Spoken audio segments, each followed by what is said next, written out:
और क्या हाल चाल मेरे दोस्तों। देखो आज अपने पास है ना ये Infinix GT20 Pro है और इसका है ना मैं ऑलमोस्ट एक है ना डिटेल रिव्यू दूंगा क्योंकि ऑलमोस्ट है भाई इसको हम लोग ने 7 दिनों के आसपास यूज किया है और ये फोन एक गेमिंग टारगेट ज्यादा फोन है क्योंकि अगर इसको देखोगे तो खुद ही समझ जाओगे कि यस थोड़ा सा गेमिंग भाई यहाँ पर ज्यादा निकालता है। तो ऑलमोस्ट सारा सिनेरियो समझेंगे और जिस प्राइस पर ये फोन आ रहा है उस प्राइसिंग में यही बेस्ट है या और भी बेस्ट ऑप्शन मिल जाएंगे, इसमें क्या अच्छी चीजें और दूसरों में क्या अच्छी चीजें आती है वो यहाँ पर सारा कंक्लूजन समझेंगे। तो ये फोन स्टार्ट होता है 25,000 पर, ऑफर लगाने के बाद में 23,000 तक मिल सकता है। तो 25,000 की प्राइसिंग में तो देखो एक बात आपको भी पता है कि मार्केट में बहुत सारे फोन अवेलेबल है और अच्छे फोन अवेलेबल है, जैसे कि मोटोरोला है, फ्यूजन आता है 50 जो थोड़ा सा कैमरा ओवरऑल सॉफ्टवेयर एक्सपीरियंस को लेकर बेटर होता है। इससे ज्यादा कई गुना तगड़ा best gaming option Poco X6 Pro मिल जाएगा, बस उसमें यस लाइटें शाइटें नहीं आती जितनी इसके अंदर आती है। फिर OnePlus Nord CE4 आता है लेकिन वो ओवरऑल एक गुड यूजर के हिसाब से फोन है, मतलब थोड़ा सा OnePlus वाली वाइब। लेकिन Infinix ने इस फोन को बनाया, आपको भी पता है कि गेमिंग सेंट्रिक के हिसाब से बनाया। अभी एक बात आपको पता होगा कि जो बहुत लोग क्वेश्चन कर रहे हैं कि इसके साथ है ना मतलब हमको कुछ RGB फैन मिलता है, कूलर वगैरह हो गया, एक कवर हो गया, थंब स्लीव्स हो गई, वो सारी चीजें मिलेगी। लेकिन वो स्टार्ट के कुछ सिलेक्टेड मतलब मैं कहूंगा 5,000 लोगों को ऐसा कुछ तो है, उन लोगों को ही मिलेगी। इसके बाद में कोई ऑर्डर कर रहा है नहीं कर रहा है उनको नहीं मिलने वाली है। अगर मैं एक बात समझू, अगर आपको 25,000 के अंदर वो सारा माल मसाला मिलता है, कवर कूलर, तब 25,000 के अंदर एक अच्छा ऑप्शन लगता है मुझे। लेकिन जब वो मिलना ही बंद हो जाएगा कूलर वगैरह, तब थोड़ा सा मुझे फोन महंगा लगेगा क्योंकि लाइक मैं फैन का ऑलमोस्ट कूलर आता है जो कम से कम मार्केट में लेने जाओगे तो 1,000-1,200 रुपए 1,500 रुपए तक का मिल जाता है। 1,000 तो मैं बहुत कम कह रहा हूँ, 1,500 रुपए के मेरे हिसाब से एक अच्छे गेमिंग कूलर फोन मिलते हैं। फिर ऊपर से इसका एक एडिशनल कवर आता है, मतलब वो कूलर चिपकता है, डायरेक्ट आप चिपकाने की कोशिश करोगे चिपकेगा नहीं। तो वहां पर तब मेरे हिसाब से मुझे थोड़ी सी ऑफ डील लगेगी जब मुझे वो सारे गुडीज वगैरह नहीं मिलेंगे, तब मुझे ऐसा लगता है। और एडिशनली आप है ना उनको जाके शायद से कोई परचेस भी नहीं कर सकते, ना इन्फिनिक्स अपनी साइड पे बेच रहा है या ना ही आपको अपना फ्लिपकार्ट पे डायरेक्टली मिल जा रहा है, मतलब अगर आप साथ में नहीं लेते हो तो वो भी एक थोड़ा सा प्रॉब्लम है कि अगर किसी को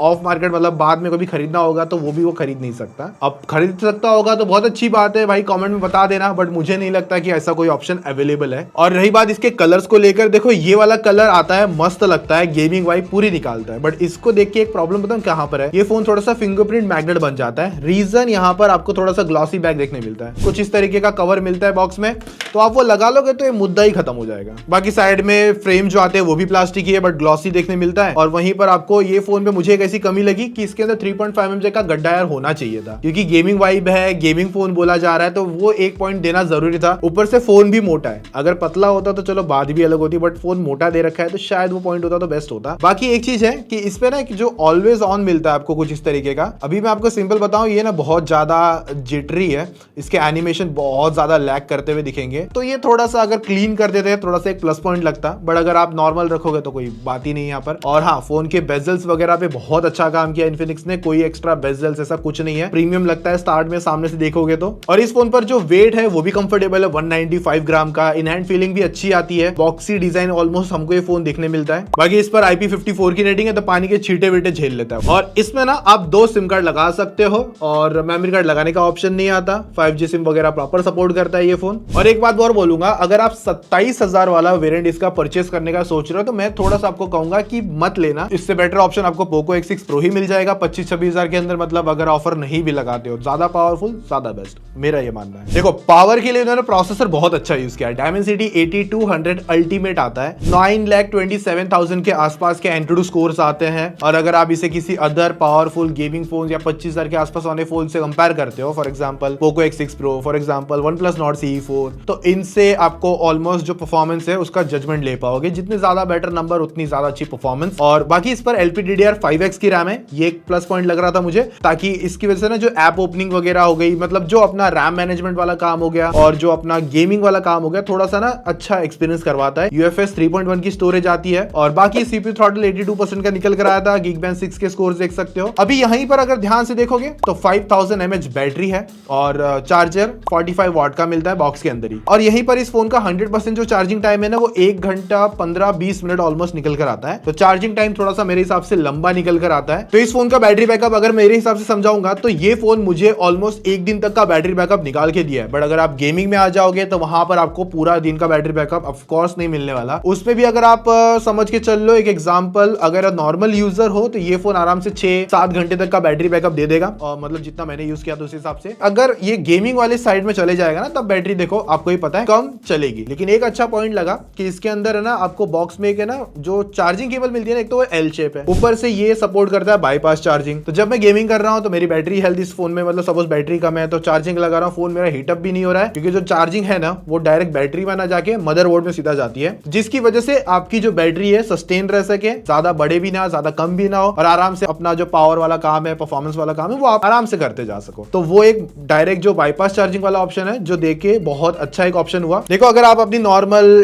टास्क, अगर सपोज एप्लीकेशन हो गई, ये सारी चीजों को अगर यूज करते हो तो आप अपना फोन आराम से यूज कर पाओगे, कहीं ऐसा कोई लैग कोई इश्यू देखने नहीं मिलेगा, आप नॉर्मल कैजुअल टास्क परफॉर्मेंस आराम से करके साथ सकते हो। जब अगर मैं इसे गेमिंग में लेके जाऊंगा ना, क्योंकि ऑफ कोर्स इन्फिनिक्स ने इससे ज्यादा अगर डिजाइन देखोगे, लुक देखोगे तो गेमर वाली वाइब बेसिकली निकाल के देगा। तो यहाँ पर जो प्रोसेसर है वो अपना काम करता हुआ दिखेगा आपको। 60 FPS की गेमिंग आपको जो करने का एक्सपीरियंस है वो अच्छा मिलता है अभी। लेकिन इसके अंदर एक और बात बता दूं, एक और एडिशनल चिप आती है जो है यहाँ पर डेडिकेटेड गेमिंग ग्राफिक चिप है, जो आपको ना पिक्सल वर्क्स की तरफ देखने मिलती है। तो ये थोड़ा सा ना गेमिंग एक्सपीरियंस को इनहांस करने के लिए, गेम फ्रेम मैनिपुलेशन वगैरह कुछ कह सकते हो, HDR में कन्वर्ट करना हो गया गेम, उसमें लेके जा सकते हो। बट वहां पर जब आप HDR के अंदर गेमिंग करोगे ना तो आपको फोन में ना मतलब एक तो अलग तरीके का टेक्सचर देखने मिलता है, कुछ ज्यादा ही ओवर शार्पन गेम देखने मिलता है, उसके बाद थोड़ा सा नॉइजी फील होता है। ऊपर से यहाँ पर गेमिंग में ना और ज्यादा FPS लैग देखने मिलते हैं। तो उस मोड को तो पहले HDR जो गेमिंग होगा ना उसको ऑन मत करना, उसके बिना ही गेमिंग करना, ज्यादा अच्छा एक्सपीरियंस आएगा। अभी ये जो प्रोसेसर है इसका जो आर्किटेक्चर है ना, जो आपको मेन A78 का कॉर्टेक्स देखने मिलता है वो 3.1 गीगाहर्ट्ज पर क्लॉक्ड है। फिर 3 कॉर्टेक्स A78 वाले जो क्लॉक्ड है वो 3 गीगाहर्ट्ज पर है, और जो 4 कॉर्टेक्स A55 वाले हैं वो आपको 2 गीगाहर्ट्ज पर मिलते हैं। और जो इसका GPU आता है Mali G610 आता है, जो यहाँ कर मैंने जितना टेस्ट करके देखा है गेमिंग परफॉर्मेंस और बाकी सारे सिनारियोस में आपके आगे समझाता हूँ किस तरीके से वर्क कर रहा है वो। अभी आपको मैं थोड़ा सा ना पहले गेमिंग का एग्जांपल समझाता हूँ। नॉर्मल समझ लो एक दिन में खेल रहा था, 1 घंटे की गेमिंग मैंने करी थी। तो सबसे पहले उसके अंदर जो बैटरी थी वो 79% की थी, और जो फोन का टेम्परेचर अराउंड 30-33 के आसपास देखने मिल रहा था। और 1 घंटे की गेमिंग के बाद में वो फोन पे जो बैटरी आ गई 46% पर। अब लेकिन तुरंत ही उसके बाद में 1 घंटे की गेमिंग हम लोग ने करी थी कूलर के साथ में, ताकि कितना टेम्परेचर ठंडा रहता है कि नहीं रहता वो समझने के लिए। 66% की बैटरी 1 घंटे के बाद में 39% पर आ गई, और 1 घंटे का जो गेमिंग था ना उसमें 27% का बैटरी ड्रॉप हुआ, क्योंकि जो कूलर है वो पावर लेता है आपके फोन से, क्योंकि आप जब उसे कनेक्ट करोगे अपने फोन से ही करोगे। अब यहाँ पर एक मुद्दा ये भी है कि एक तो वहां पर जो बैटरी टेम्परेचर था, मतलब जो हमने स्टार्ट में देखा था 33% पे था, और कूलर लगाने के बाद में मुझे जो टेम्परेचर मेंटेन करता हुआ दिखा, अगर टेम्परेचर गन से देखोगे तो 37% के आसपास था। और कूलर का अगर डायरेक्ट टेम्परेचर देखते हो कूलर सरफेस पर तो वो कुछ 15 डिग्री के आसपास देखने मिलता है।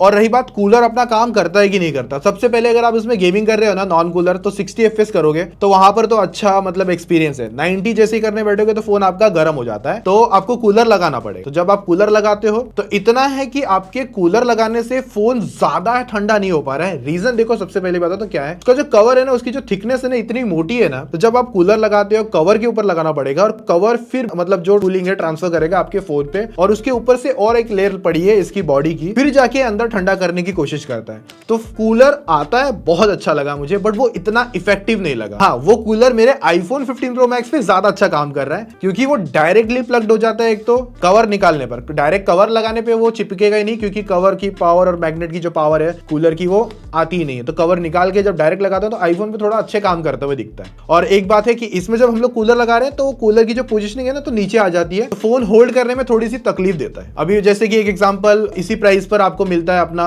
Nord CE4, अगर उसके बेंचमार्क देखोगे तो आपको Snapdragon 7 Gen 3 पर वो 8 लाख के स्कोर निकालता है, बट Poco X6 Pro के जो Dimensity स्कोर्स आते हैं Dimensity 8300 की वजह से वो 12 लाख के ऊपर के स्कोर जाते हैं, और Dimensity 8200 अल्टीमेट के जो स्कोर है 9,25,21,000 के आसपास आते हैं। तो पोजिशनिंग आप समझ गए रहेंगे कि कहां पर कैसे आता है। ऑफ कोर्स जितना ज्यादा बड़ा नंबर उतना हायर परफॉर्मेंस वाली बातचीत। तो एक सिंपल एग्जांपल, अगर नॉन कूलर 60 FPS की गेमिंग करते हो तो अच्छा एक्सपीरियंस है। 90 खेलोगे तो फोन बहुत गर्म होता है, चाहे कूलर आप लगा लोगे, क्योंकि वैसे भी कूलर स्टार्ट के 5000 लोगों को ही मिलेगा, चलो ठीक है, बट अगर कूलर लगा लोगे तो भी कोई इतना ज्यादा मुझे मेजर ऐसा बहुत ठंडा होता हुआ नहीं दिखा। फोन ठीक ठाक वाला एक्सपीरियंस मैं कहूंगा। और हाँ, ये फोन पर जो मैं 90 FPS की गेमिंग कम रेकमेंड करूंगा, 60 वाली करूंगा, 90 वाले पे ऑलमोस्ट 70-75 वाली गेमिंग आपको एक्सपीरियंस करने मिलती है। और अगर आप इसमें 120 FPS की बात समझना चाहते हो, इसमें 120 FPS भी अनलॉक्ड हो गया, BGMI नहीं हुआ है। यहाँ पर 120 FPS मैंने सेटिंग ट्राई करी, देखा और 120 FPS मिल भी रहा था, बट 120 जब खेलने बैठोगे तो चलता नहीं है भाई, 60-70 वाली बातचीत आ जाती है। मेरे हिसाब से जो लास्ट ईयर का Realme GT 10 Pro है ना, वो प्राइसिंग के हिसाब से बहुत अच्छा फोन था 20,000 के अंदर में। बड़े 25,000 थोड़ा सा मेरे हिसाब से ज्यादा हो चुका है, और मुझे ऐसा नहीं लगता है कि यहाँ पर 20,000 में हमको और बेटर डिवाइस मिल सकते हैं गेमिंग को लेकर। इवन इनका खुद GT 10 Pro आता है, हालांकि अभी वो मिलता नहीं है, सेल में वो बातचीत है, बट 25 में आपको दूसरा एक बेस्ट ऑप्शन ऑलरेडी अवेलेबल मिल जाता है। चाहिए ना तो Poco X6 Pro, Poco F6, Realme GT, इनका कुछ ऐसा कंपैरिजन है ना, मैंने ऑलरेडी क्रिएट किया है। इफ अगर नहीं आ रहेगा, आ गया होगा तो आई बटन या फिर चैनल पे जाके सर्च कर लेना, कितनी पावर आती है वहां पर आप आराम से समझ जाओगे। बाकी 5G वगैरह अच्छा है, और वाईफाई भी अच्छा है, और ब्लूटूथ भी अच्छी तरीके से मिलता है। वर्चुअल प्रॉक्सिमिटी सेंसर मिलता है, यहाँ पर आप कॉल वगैरह करोगे तो 21 सेंसर्स आते हैं। इन डिस्प्ले फिंगरप्रिंट्स के अंदर थोड़ा स्लो लगा, अच्छा है बट थोड़ा सा स्लो लगा मुझे। बाकी डिस्प्ले 6.78 इंचेस के साथ में आता है, 144 हर्ट्ज रिफ्रेश रेट के साथ में। और जितना मैंने देखा है ना थर्ड पार्टी एप्लीकेशन पर, जो आप रिफ्रेश रेट देख सकते हो मैक्सिमम कितना रख रही है, और यूट्यूब हो गया, ट्विटर हो गया, और UI एनिमेशंस पे कितने रिफ्रेश रेट वगैरह। तो यहाँ पर जितना एक्सपीरियंस है मेरे हिसाब से एनिमेशंस वगैरह अच्छे से करता है, कंटेंट वगैरह आप इस पे देखना चाहते हो वो भी अच्छे से हो जाएगा। पीक ब्राइटनेस आउटडोर पर 1300 निट्स की आती है, और डिस्प्ले ठीक ठाक वहां पर फिर भी मैं कहूंगा अच्छी तरीके से विजिबल रह जाती है, और साइड एंगल्स हो गए वो भी आपको अच्छी तरीके से देखने मिलेंगे। और यहाँ पर जो एडेप्टिव रिफ्रेश रेट है ना, वो 60 हर्ट्ज, 120 एंड 144 हर्ट्ज पर आता है। नेटफ्लिक्स पर HDR का कंटेंट आप नहीं देख पाओगे,